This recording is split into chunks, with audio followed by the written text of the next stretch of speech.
एक गांव में एक चुड़ैल का साया था जिससे उस गांव के लोगों की जिंदगी ही बदल गई। आइए देखते हैं कि गांव के लोगों के साथ क्या हुआ था। एक दिन गांव की तीन औरतें जिनका नाम श्यामा, रूपा और सपना होता है, आपस में बैठकर बातें कर रही होती हैं। अरे रूपा बहन, मैं तुम्हें क्या बताऊं, मेरी सास ने तो मेरा दिमाग खराब कर रखा है। अगर मेरा बस चले तो मैं उसकी जान ही ले लूं।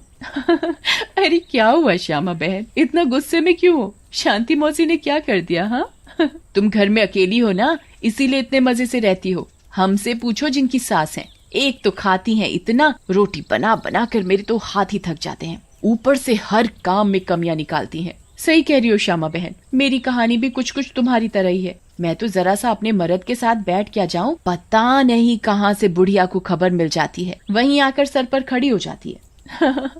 हाँ ये तो चिंता की बात है सपना बहन, मौसी को समझाओ, नहीं तो दादी कैसे बनेंगी। रूपा की बात सुनकर तीनों जोर जोर से हंसने लगती हैं। तभी उनकी नजर एक गोलगप्पे वाली पर पड़ती है। गोलगप्पे वाली बहुत ही सुंदर होती है, उसे देखकर तीनों से रहा नहीं जाता और वो तीनों गोलगप्पे वाली के पास चली जाती हैं। अरे तुम तो औरत होकर गोलगप्पे बेच रही हो।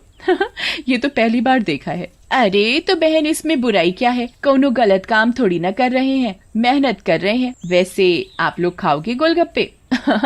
बातें तो बहुत अच्छी बनाती हो, चलो देखते हैं गोलगप्पे कैसे हैं। उसके बाद श्यामा और सपना दोनों गोलगप्पे खाने लगती हैं और रूपा वहीं खड़ी हो जाती है। रूपा को ऐसे खड़े देख गोलगप्पे वाली बोलती है, अरे बहन, आप नहीं खा रही गोलगप्पे? क्या हुआ, कहीं आपको अपने फिगर खराब होने का डर लग रहा है क्या?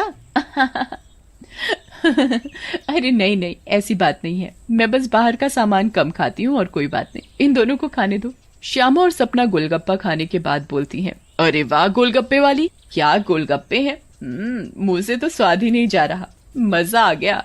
ऐसे गोलगप्पे मैंने जिंदगी में कभी नहीं खाए, तुम तो रोज आया करो, मैं तो रोज ही खाऊंगी। हाँ हाँ हाँ बहन जी, ये भी कहने की बात है, अब तो मैं रोज ही आया करूंगी, नया नया काम जो खोला है। उसके बाद वो गोलगप्पे वाली वहां से चली जाती है और वो तीनों औरतें भी अपने अपने घर चली जाती हैं। अगली सुबह रूपा पानी भरने के लिए कुएं पर जाती है। वहाँ औरतें आपस में बातें कर रही होती हैं। अरे रूपा बहन, पता है तुम्हें श्यामा और सपना कहाँ है? कहाँ है मतलब? अरे अपने घर पर होंगी और कहाँ? आहा, अरे नहीं रूपा बहन, वो दोनों अपने घरों से गायब हैं। कोई कह रहा था कि उनका चक्कर चल रहा था मर्दों के साथ और उन्हीं के साथ घर छोड़कर भाग गई हैं।